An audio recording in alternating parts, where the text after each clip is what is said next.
Welcome to Secrets of a Bridal Seamstress podcast, where we hear stories from fellow seamstresses just like you who are able to share their success stories. We learn from wedding industry pros for the best business tips, and we get to hear from fellow sewists and crafters to hopefully inspire our creativity and our love for sewing. I'm so glad that you're here.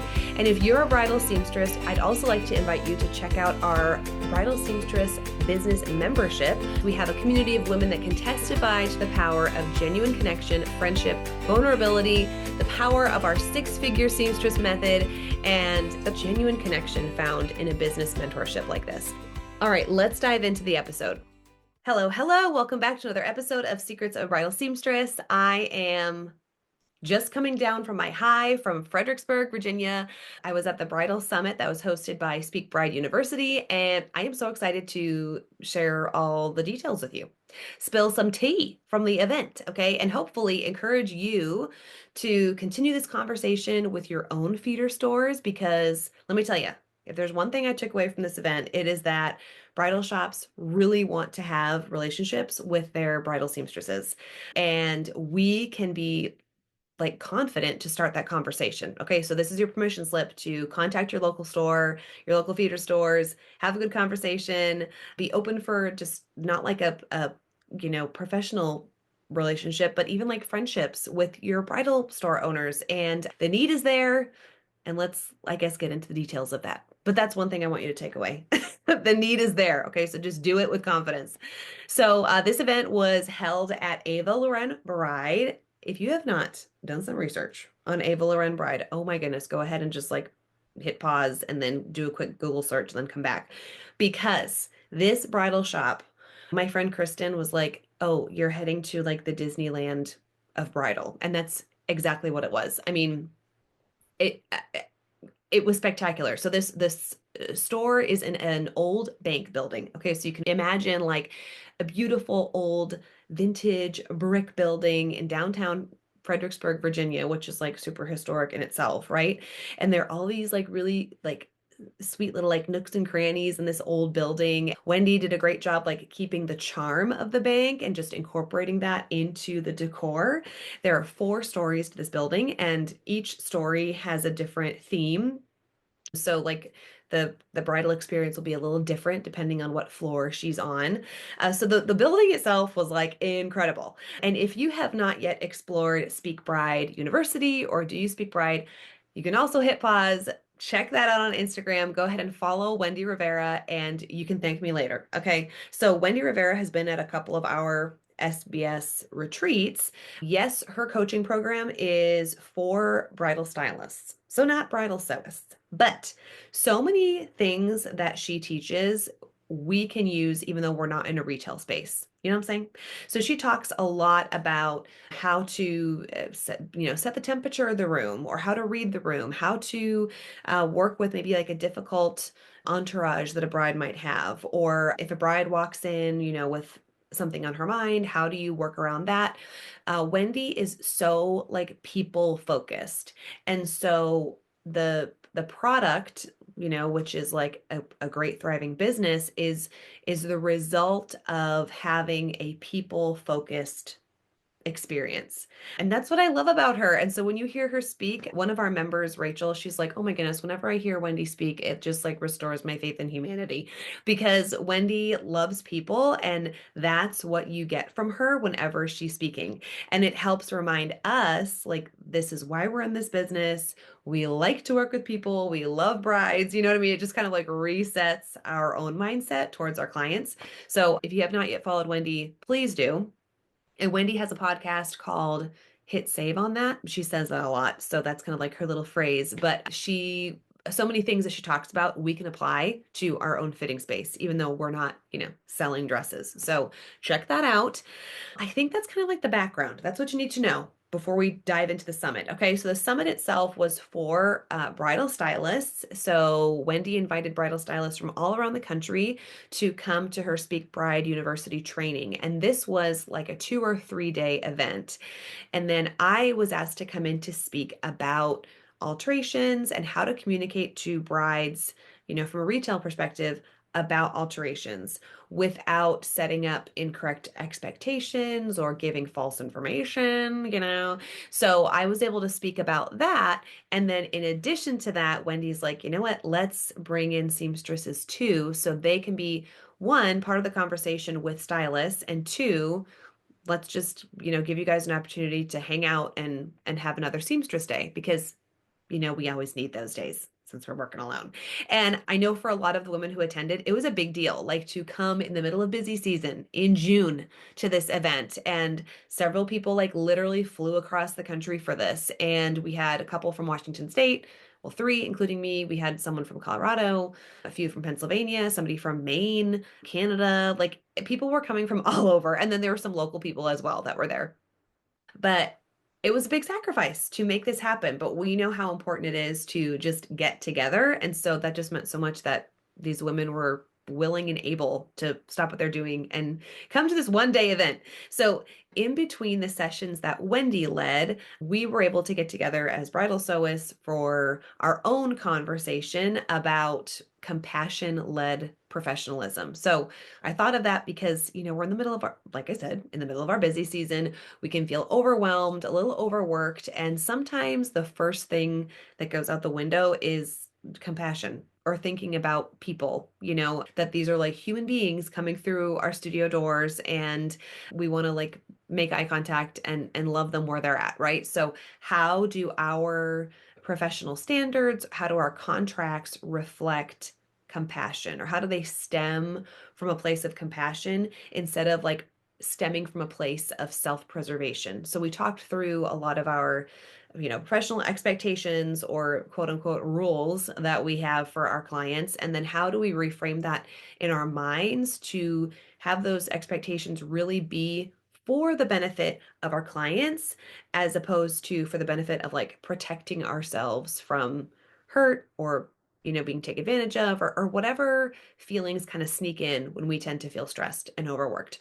So those were the sessions that we were able to explore as seamstresses on our own, like having our own conversations. And that was awesome. Not to mention that we were in this like beautiful room. Like it felt like a dream room. It was like beautiful. So that was a little extra perk, I will say.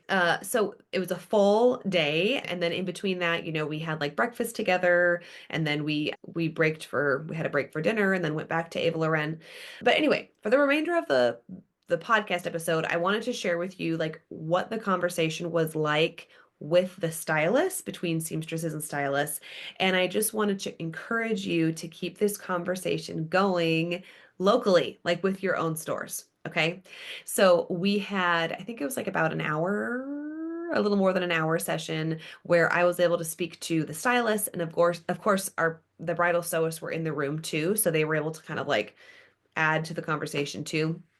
But I was able to talk about just setting the right expectations and informing brides correctly about like what physically can be done, what cannot be done, how to talk about timelines and pricing and whatever, like what can truly be made with the scraps of a dress, or what happens when you order a dress in a different size from the sample gown, in addition to it just being longer, what other things are going to be affected by different sizes, stuff like that. And I was a little bit nervous before I started speaking, and then like literally as soon as I stood in front of the crowd and they were like so excited, like they were like smiling at me, like they were just so excited to eat it up, that dispelled any nerves that I had, because I knew they were just as excited as I was to dive into this conversation. So it was the best, and I felt so welcomed. And I ended up telling Wendy afterwards, it felt so good to feel like valued as a seamstress instead of like, oh, you guys are just kind of like the afterthought. You're going to fix the hem, I guess. Like everybody in that room just valued what we did and how we were essentially the final step of the bridal gown experience, right? And another thing that I talked about was how to frame your vernacular as a bridal stylist when talking about bridal alterations. So instead of, oh yeah, it's just this, or it's really easy to just fix this, or you can just add that, or these small words that in a that can paint a picture of something being easy, as opposed to speaking of like bridal sewing as an experience and an art, something that is not just, it doesn't just happen overnight. Sometimes it does happen overnight. Some of you are working overnight, but it's not like just something happens to the dress, you know, with a magic wand. Like there are hours of experience behind it and hours of experience with the dress in front of the bridal seamstress. So there's more to it than using the word, just or a simple fix or whatever. So that was a little part of the conversation that we added in there too. Okay, so we also had, in addition to me just talking, I brought a download that we created as a membership in SBS like probably over a year ago now. It's called an alterations cheat sheet for bridal stylists. So pretty self-explanatory. We included everything from like timelines to prices to, the physical can and cannots in alterations. We kind of wanted to include everything that a bridal stylist would need to know when talking to a bride about customizations, alterations, whatever.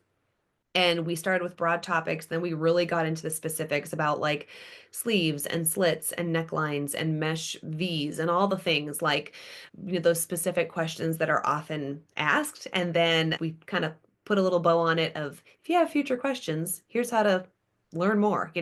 We created this because I wanted our members to have something with them to like start the dialogue with their own feeder stores so that they felt like they had a tool that they could just like walk into a shop, bring this print out, start the conversation. I know some of our members wanted to have like a Q&A session with their feeder stores, but they didn't know like how to start it, or like if I get in the room, how do I lead the session? So just to have like a guide that could help not only stylists but also bridal sewists if they wanted to like be the leader in the room, that this download would help them. So it ended up being like a super great tool that a lot of our members have used. And so I printed off a copy for like everybody in the room, and they were like eating it up. I was so excited to see them excited about it. And one thing that I really focused on was that, I know that bridal stores, sometimes we're like, oh, they just want to sell dresses, so they'll say anything. Sometimes that's actually literally not the case. Sometimes they're like, oh my gosh, we have an amazing seamstress. She can literally do anything.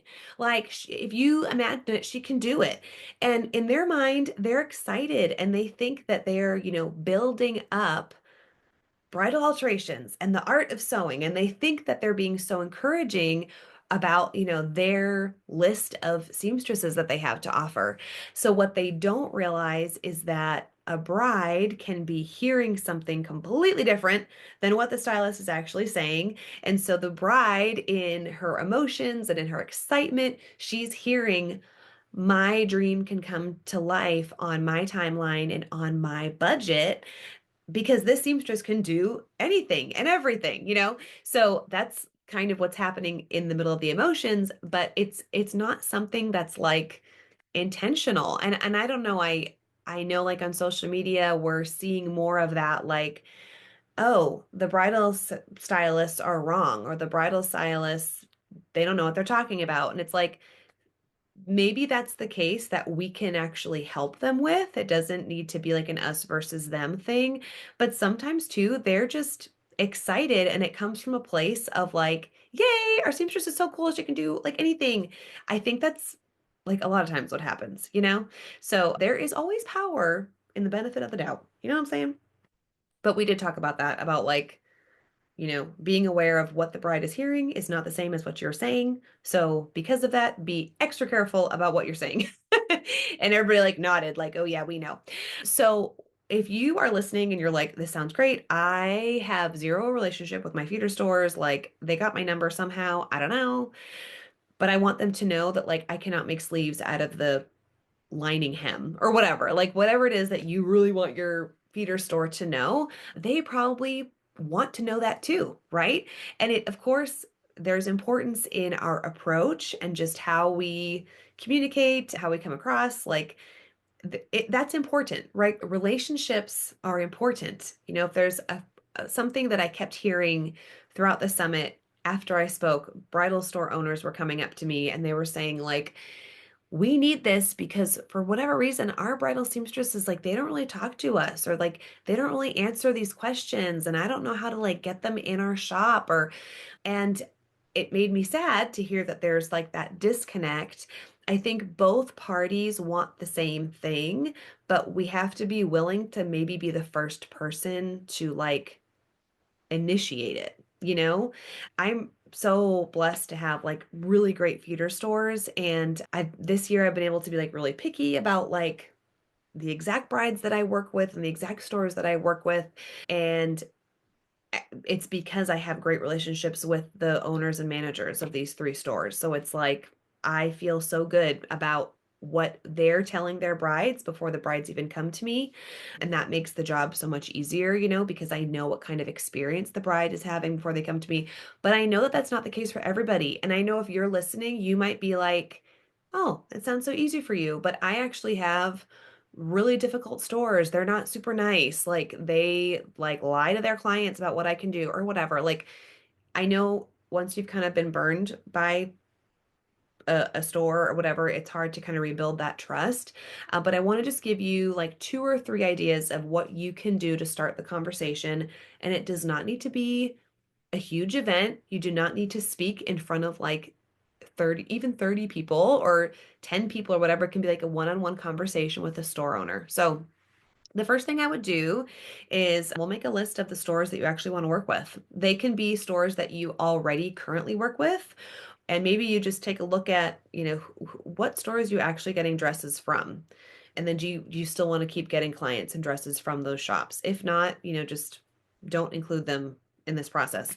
Maybe there's some stores that you really want to connect with, but you haven't yet, and you don't know how to get the ball rolling. So just make a little list, okay, of who you want to have a relationship with. And that's what I want you to focus on. It's a relationship. It's not just like, who do you want to tell what you can do? You know what I'm saying? Like, I'm capable of da da da da da da. Who can you like build a relationship with? Okay.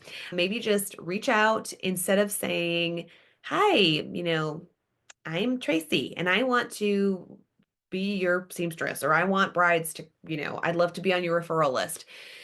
Instead, can you, or hey, I'm already on your referral list and I was wondering if I could tell you about how to talk to your brides about alterations. Obviously, that can be a little bit abrasive because we're assuming that they're dumb and that they don't know what they're talking about. And nobody wants to hear that, right? That immediately closes the door. But sadly, I think that's how a lot of these conversations are attempted to start. So it doesn't always work that way. So instead, I would say, hey, this is who I am. This is what I do. And I would love to just offer a time to come by your store and talk with your stylist about alterations and maybe have like a Q&A time. I don't know if there's any specific questions that I could answer for you guys. Keep it really casual and have it be like them focused, right? How can we help other people, right? That should kind of be like our little our North Star, right? Of how are we helping the people? And then if you just phrase things a little bit differently, you may hear a different response. So I can almost guarantee that your feeder stores are going to want this kind of information and this kind of communication, and they'll probably 100% take you up on it, right? So, okay, once you have maybe a date in the books or, a time, just an hour or so that you're going to spend at this shop, think about the main points that you would like to communicate with them. And keep in mind, you want this to be like the beginning of a relationship, not just like, okay, I'm here for an hour, so I want to tell them everything that I want them to know about alterations ever, right? It's an open door and you want the door to stay open. So maybe think of like two or three kind of vague points that you'd like to drive home that you want them to know, and then open it up to a Q&A. That is going to be so fun and easy, and it's going to be, they're leading the conversation and you are helping answer the questions. And then it's also allowing you to really grasp like, wow, this is what the stylists really need. Like, this is the information that I thought they already knew, but they don't know this. Like, what can I do to help them in the future? So when they're guiding the conversation that way with their questions, it's informing you of like maybe what you need to communicate a little better, or what you can do in the future to make sure your stores know what they need to know, you know. But this is just like the first step to starting the relationship. Okay, so then say if that happens in July, you're able to pop in there. Oh, that's kind of, well, that might be kind of rough because I know July is probably busy for you. But say if that happens at some point in the summer, okay, cool. I'd say circle back in October, November. Hey, I'd love to come back in. Did anything else pop up that you'd want to talk about? Did you get any new designers that I could, talk through specific dresses with you? Keep the door open. And if you're not hearing from them, it might not be because, they don't like you. It could be because they're busy and they have stuff in their minds. And sometimes it's like, oh, right, that this, that, like the seamstress came in and she talked about, oh, the bustles. And I had those other questions, but I haven't had a chance to email her back. Like, you're busy and they're also busy and you're not the first thing on their mind, and that's okay. It's like nothing against you, but you can be proactive to keep the conversation going by following up a few months down the road. Guess what happens in March? Do the same thing. March or April, or maybe they're going to have some kind of like sale.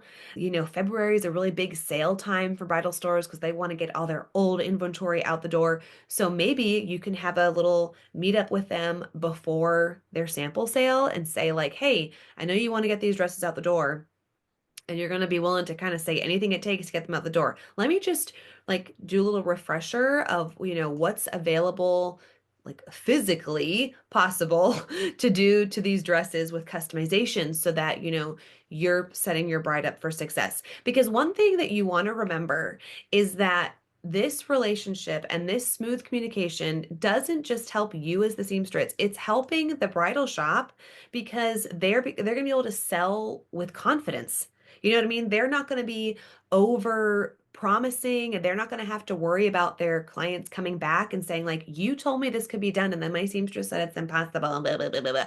They want to know what they're talking about, right? Because confidence obviously helps with sales. Okay. So if they can confidently know about alterations and know what's possible, they're going to feel better about getting these dresses out the door. And obviously, the relationship is going to help the bride because how many times has it been super uncomfortable when a bride comes in and she's been told by somebody in the retail part of the process that, sleeves can be added no problem, or yeah, you can add a slit, no problem, or sure, it won't cost anything extra to add that sparkle tulle layer or whatever. Just these promises were made, or maybe like I mentioned earlier in the episode, maybe the bride heard something different and then they come to you, the seamstress, they're upset because now you're the bearer of bad news. Her dream dress is now going to cost like thousands of dollars more. And, somebody else told her it was going to be cheap, whatever. So nobody's happy because then the seamstress has to fix it and the bride's going to go back to the bridal store and complain and blah, blah, blah. So this is a win-win-win for all parties involved. And if there's anything that I learned from this summit, it is that there is a desire for more communication. There just has to be like that one person to start the conversation. And it's okay if it's you. If there's not an invitation already, you can make it happen, right? Yeah, I can say like, I don't know, 90% of the times that I visit my feeder stores, I'm not invited. I'm not like, ooh, they called again. They want to see me again. No, they're busy. They have stuff going on. They have their own promotions that they're trying to plan. So I'm the one who's like, hey, I'd love to pop in. I have this for you or whatever. I am the one keeping the relationship going. And I'm not going to get upset about it. I'm not going to like analyze it or whatever. I'm just going to do it. Right. And just take the initiative. So I want to encourage you to do that. This summit was like a big scale event. It was like people were flying in from all over the country for this thing, but you can do something similar in your own area and you can start with one store at a time. So think about the things that I just talked about, like, okay, maybe thinking about what you want to talk about, hosting a Q&A. Is there a store that you already feel kind of comfortable with that you can start with? Just start with one. Start with one conversation. There is a need and there's a desire for these relationships to be built, and you can make that difference in your own area. So if you decide to start the conversation with your local feeder store, let me know. I would love to hear about it, and I want to hear how it goes. And if it was a success, please share. If you have any questions as you're like planning this meetup, shoot me a DM on Instagram, or you can email me if you're on my email list. You can reply and I read those things. So let me know how that goes. But I'm excited. I feel like this is a new era in bridal sewing, and I'm here for it. So, yeah, maybe the next summit you can join us because there will definitely be another one. And I think this was like a fun like test run to see like, okay, how do we do this? We're already talking about like how to get more seamstresses involved in the conversation too, not just me leading the conversation. So I'm really excited about that too. We have a lot of talent out there, and yeah, this is a fun era that we're embarking on. So thank you. Shout out to Wendy Rivera for making it happen. And if you haven't yet, check out her podcast. Hit save on that. Okay, well, I have a few more, a few more. I'm hoping to do this for the rest of the year. Ugh. The Six Figure Friday tip of the week that I email out, I'm hoping to just have that being an ongoing Friday podcast episode for you. So we have more of those coming on the way. And then I had recently an experiment on my local Sweet Francis Sewing Co. Instagram. I ran an experiment and it went really well. So in the next podcast episode, I'm going to share with you how that went, and I'm excited to spill the tea on that. All right, have a wonderful week, and I will hopefully see you here on Friday.